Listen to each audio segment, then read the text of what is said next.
শুরু করব।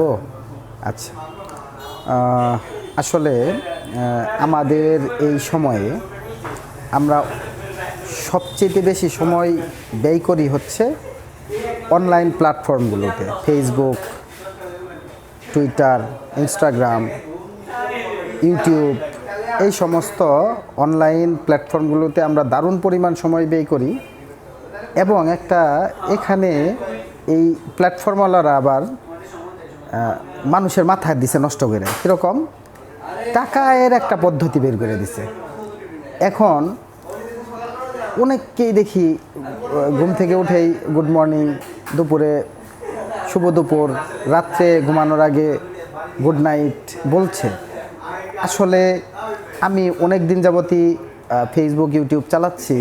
আমার কাছে সবসময়ই মনে হয়েছে যে আসলে যারা কোয়ালিটি কন্টেন্ট তৈরি করে তাদেরটা চলে। আপনি কোন সাইডে কোয়ালিটি কন্টেন্ট তৈরি করতে পারেন? এই যে সকালে কি খাইছি, বিকেলে কি খাইছি, এই সব দিয়ে আসলে এই টাকা রোজগার করা যাবে না।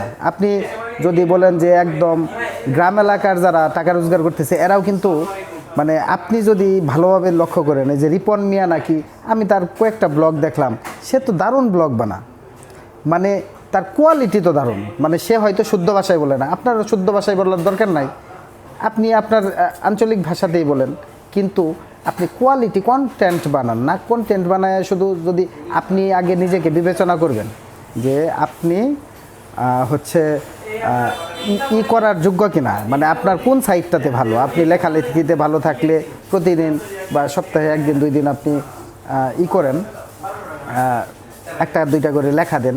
আপনি যদি গানে ভালো থাকেন, অভিনয় জানলে অভিনয় করেন।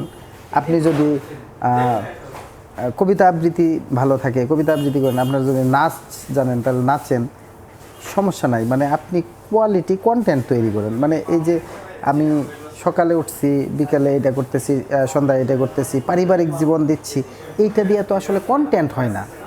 এই কন্টেন্ট, এরকম কন্টেন্ট দিলে আপনি জীবনে কোনো কিছু করতে পারবেন না। আমি তো এরকম কন্টেন্ট দেখলাম না যে এই যে এইগুলি লিখছে, কোনো ধরনের ক্রিয়েটিভ কোনো কিছু নাই। এরকম কন্টেন্ট তো আমি কোনোটা ভাইরাল হইতে দেখলাম না। মানে যে সকল কন্টেন্ট ভাইরাল হয়েছে, হয়তো কোনো নগণ্য কন্টেন্ট ভাইরাল হয়েছে, কিন্তু সেইটারও একটা ফ্যাসিনেটিং একটা জায়গা আছে। ওই জায়গাতে হিট করছে, মানুষের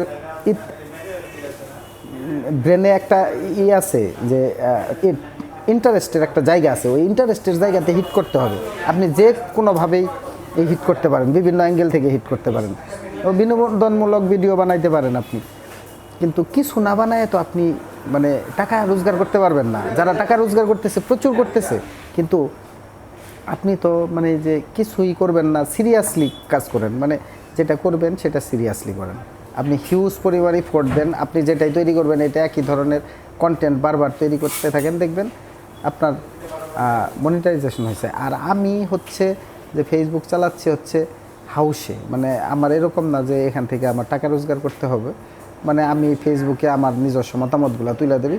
এটা একটা ডায়েরির মতন, আমার জীবনে ডায়েরি লেখা। আগে মানুষ ডায়েরি লিখতো, এখন ফেসবুকে লিখে রাখে, এটা ভবিষ্যতে হয়তো থাকবে অনেক দিন। এই জন্যই লেখা, এই জন্যই আমি করতেছি। কিন্তু যারা প্রফেশনালি করতে চাচ্ছেন টাকা রোজগারের জন্য, তাদের তো সিরিয়াস হওয়া লাগবে, তাদের হিউজ পরিমাণে এফোর্ট দিতে হবে, পরিশ্রম করতে হবে, নতুন নতুন কন্টেন্ট বানাইতে হবে এবং ক্রিয়েটিভ হইতে হবে।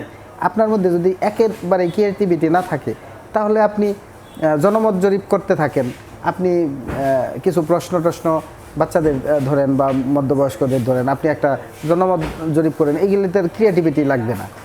তো আপনাকে কন্টেন্ট বানাইতে হবে, এবং কন্টেন্ট যদি আপনার মানসম্মত হয় তাহলে আপনি ভিডিও মনিটাইজেশন পাবেনই তো, এবং আপনি টাকা রোজগারও করতে পারবেন। কিন্তু এই জন্য প্রচুর পরিমাণ এফোর্টও দিতে হবে, অনেক পরিশ্রম করতে হবে এবং ক্রিয়েটিভও হতে হবে। আপনার টিম থাকতে হবে, আপনি একা পাবেন না। ধন্যবাদ।